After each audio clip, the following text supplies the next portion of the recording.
वरेण्य उवाच।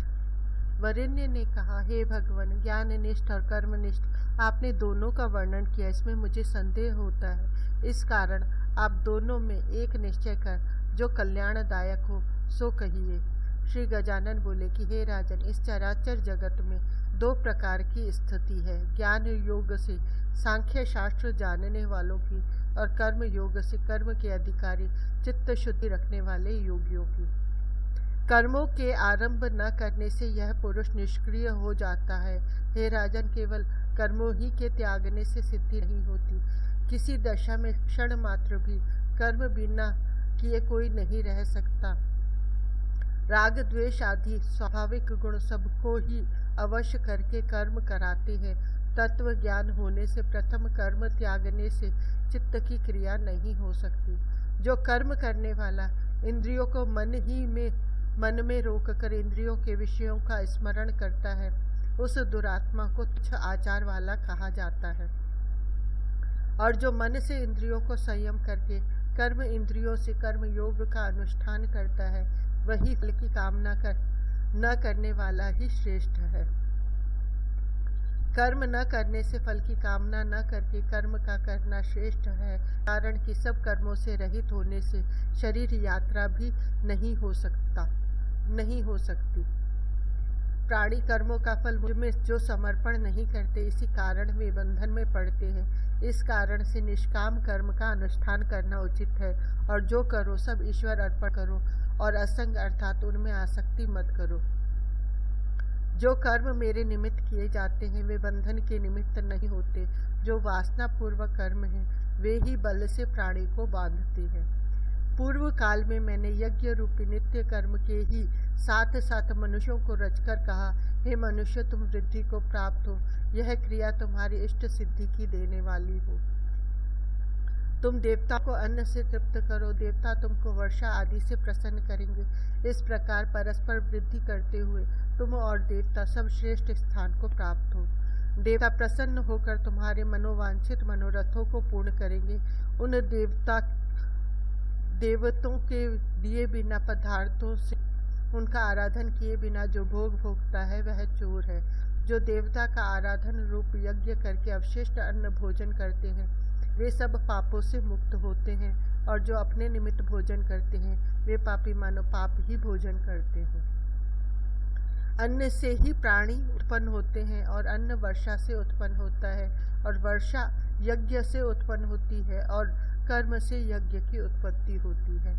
कर्म ब्रह्म से उत्पन्न होता है। इस कारण हे राजन, इस यज्ञ में और विश्व में स्थित आप मुझे जानिए। इस आवागमन रूपी संसार चक्र से बुद्धिमानों को पार जाना उचित है। हे राजन, जो प्राणी अधम है वह इंद्रियों की क्रीड़ा से सुख मानते हैं। जो अंतरात्मा में प्रीति करने वाले हैं वही आत्मा राम और सबके प्यारे हैं। जो प्राणी आत्मतृप्त हैं उन्हें किसी बात की इच्छा नहीं रहती। इस प्रकार के प्राणी कार्य करके भी शुभ अशुभ फल को नहीं प्राप्त होते। यह कुछ करे अथवा न करे तो भी उनको कुछ प्रयोजन नहीं। संपूर्ण प्राणियों में इनका कोई भी प्रयोजन आधार नहीं। कुछ ऐसे पुरुषों को कुछ साध्य नहीं। इस कारण हे राजन, आसक्ति रहित होकर प्राणियों को कर्म करना उचित है। जो आसक्त होता है उसकी दुर्गति होती है, और अनासक्त मुझे प्राप्त हो जाता है। हे राजन, कर्म करने से बहुत से राजऋषि परम सिद्धि को प्राप्त हुए हैं। लोक संग्रह के निमित्त ही अनासक्त होकर कर्म करने उचित है। जो कर्म महत् पुरुष करते हैं वही कर्म और करते हैं। वह जिसका प्रमाण करते हैं दूसरे भी उसी को मानते हैं। हे राजन, मुझे कोई वस्तु स्वर्ग आदि में दुर्लभ नहीं है, और मैं कर्म करके किसी अलभ्य वस्तु को प्राप्त होने की भी इच्छा नहीं करता हूँ। और जो मैं आलसी और स्वतंत्र होकर कर्म न करूँ तो सभी वर्ण कर्म छोड़कर केवल मेरा ध्यान ही करे।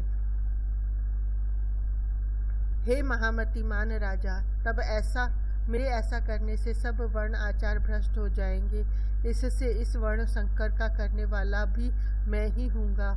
जिस प्रकार से कामना वाले ज्ञान से सदा कर्म करते रहते हैं, इसी प्रकार विद्वान को उचित है कि लोक संग्रह के निमित्त आसक्ति रहित होकर कर्म करता रहे। अज्ञान से कर्म करने वालों की भेद बुद्धि को त्याग करे, योग युक्त होकर कर्म करता हुआ वे सब कर्म मुझे अर्पण कर दे। हे राजन, सभी कर्म प्रकृति के सत्व आदि गुणों ने किए हैं, तथापि अहंकार से मूढ़ होकर पुरुष अपने को कर्ता मानता है। जो कोई सत्व आदि गुण तथा उनके कर्मों के विभाग को इस प्रकार जानते हैं कि सत्व आदि गुण आप अपने कार्यों में वर्तमान हैं, तो वह कर्म में लिप्त नहीं होते हैं। सत्य रज तम इन तीन गुणों से मोहित हुए प्राणी फल की इच्छा से कर्म करते हैं।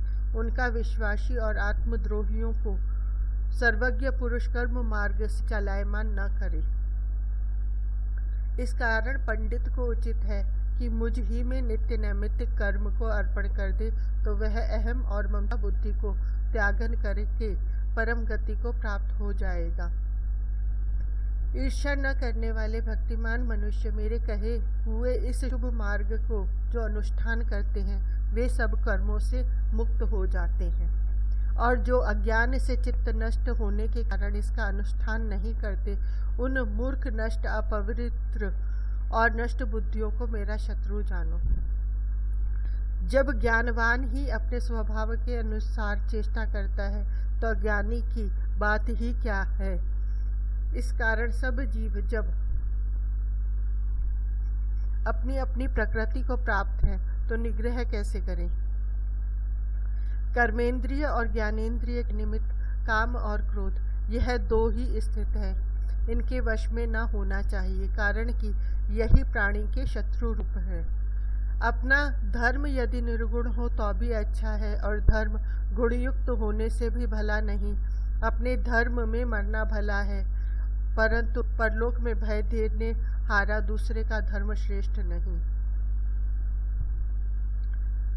वरेण्य ने कहा, हे गणेश जी, यह जो प्राणी पाप करता है सो किसके द्वारा करता है। विषयों को त्याग कर इच्छा नहीं करता हुआ भी जैसे कोई बल से करावे, ऐसे प्रेरण किया हुआ पाप आचरण करता है। श्री गणेश जी बोले कि रजोगुण और तमोगुण से उत्पन्न हुए यह दो काम और क्रोध ही महापापी लोगों को अपने वश में करते हैं। इन्हीं दोनों को तुम महाशत्रु जानो। जिस प्रकार से माया जगत को ढकी है, जैसे भाप जल को आच्छादन करती है, वर्षा काल का मेघ जैसे सूर्य को ढकेलता है, इसी प्रकार काम ने सबको ढक लिया है। वेगवान पोषण करने में कठिन, महाबली सदैव द्वेष करने हारे इच्छात्मक काम ने ही ज्ञान को ढक रखा है। यह काम बुद्धि और मन, इन दो इंद्रियों के आश्रय होकर रहता है। कामना इंद्रियों से ज्ञान को आच्छादन करके देहधारी को मोहित करती है। इस कारण मन के सहित इंद्रियों को वश करके ज्ञान और विज्ञान के नाश करने वाले पापात्मा काम को जीतो। स्थूल से इंद्रिय परे है, इंद्रियों से परे मन है, मन से परे बुद्धि है, और बुद्धि से परे परमात्मा है। इस प्रकार आत्मा से आत्मा को जानकर, आत्मा से ही आत्मा को अटल बनाकर काम रूपी शत्रु को मार परम पद को प्राप्त होता है। ओम तत्सदिति श्रीमद् गणेश गीता सुपनिषदर्थ गर्भासु योगामृतार्थ शास्त्रे श्री गणेश पुराणे उत्तरखंडे गजानन वरेण्य संवादे पंडित ज्वाला प्रसाद मिश्र कृत भाषा टीकायाम द्वितीय अध्याय। शुभमस्तु।